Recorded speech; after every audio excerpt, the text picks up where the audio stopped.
Nagreklamo pa. Thank you. Thank you.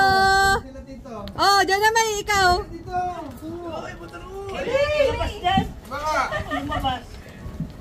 Oh. Yan. Oh. Sino ba hindi? Mamamas ko ako sa nana ko kasi jobless ang ninong ngayon. Ay, Badet! Uwi kami Asan si dito. Fran? Sa Malaraw, sama ka? Ay, Brel! May pasok pa kami. Si Lolo lang. Gusto ko si Brel. Libre lang ang papapaskuhan ni Lolo! Yay! Ay, paano ba ito? Baliktad? Tama na. Ayun, nagtanong pa kay Mama. O, sino ba nakapila? May amo ko doon na. Di pa kaya? Ay, dapat may tanong, may sagot. Ano ang O, sige. Anong English Lampanog na lang. ng Ayun, balakaw sila.